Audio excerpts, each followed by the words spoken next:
تشكل كمية المخدر المظبوطة فرق في العقوبة؟ يعني اللي معاه نص كيلو يحاسب زي اللي معاه 20 كيلو، اللي معاه 5 كيلو يحاسب زي اللي معاه 100 كيلو؟ إذا كان الحديث أو مقصد حديثك من أن الكمية نفسها، كمية المادة المخدرة نفسها، هل تشكل فارق في قيام الجريمة أصلا؟ أيوة. فالإجابة لأ. لم يحدد القانون ولم يحدد المشرع كمية معينة نستطيع من خلالها إذا توافرت نستطيع أن نقول أننا أمام قضية أو أننا أمام تعامل من التعاملات بالمواد المخدرة. أي كمية سواء كانت كبيرة أو كانت قليلة، ده أنا عايز أقول لحضرتك كمان إن هو أثر المخدر يكفي لإدانة شخص ما في جريمة مخدرات. يعني مش لازم يتضبط بالمخدر.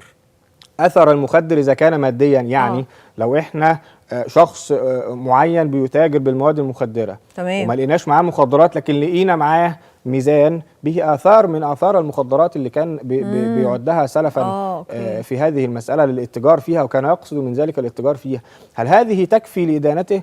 تكفي لأن يحاكم في مثل هذه القضايا وفي مثل هذا الأمور عن هذه التعاملات المجرمة قانونا في هذه المسألة. ففكرة أنه حتى لو لم يتم ضبطه بأي مخدر، قصد حضرتك أي أداة بتستعمل في إعداد المخدرات، أو يعني هم في أدوات كتيرة يعني هو أثر المخدر إذا كان ملموسا، بقايا يعني من بقايا المخدر زي ما سيادتك كده في المطبخ، فبين شويه دقيق مثلا ممكن يطيروا على الرخامه، فده مخدر بيتلم، ممكن يعمل جرام، ممكن يعمل 2 جرام وهكذا. فاذا كان هناك اثرا للمخدر فيكفي لان يحاكم الشخص في مثل هذه المساله. فالقانون لم يحدد كميه معينه او كميه بعينها نستطيع من خلالها ان نحدد اذا ما كانت هذه الكميه بالتعامل فيها بتشكل جريمة تعامل في المواد المخدرة ولا لا. ما عنديش كده، لكن السؤال إذا كانت هذه الكمية تشكل فارقا في العقوبة فأيوه، كمية المواد المخدرة المضبوطة بالطبع تشكل فارقا في العقوبة. فتعاطي المواد المخدرة والاستخدام الشخصي بيختلف عن الاتجار في المواد المخدرة، عن قصد التربح من الاتجار في المواد المخدرة. فهذه المسألة يعني أنا ما ينفعش أجي أقول، لأن هو أحيانا بينازع الدفاع في هذه المسألة في شأن تعديل التوصيف الجنائي للاتهام نفسه، اللي هو أنا ما عنديش جريمة التجار بس أنا عندي جريمة تعاطي.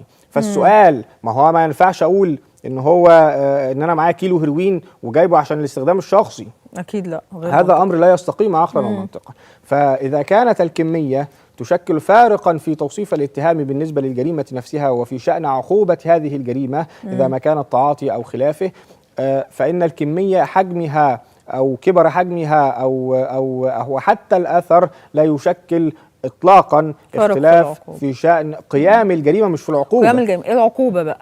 العقوبة الكمية بتحدد. أوكي. العقوبة هو مش الكمية بتحدد، يعني احنا ما بنحكمش الناس على الكميات. ايوه فاهمة بس تفرق العقوبة قصدي بتفرق في العقوبة.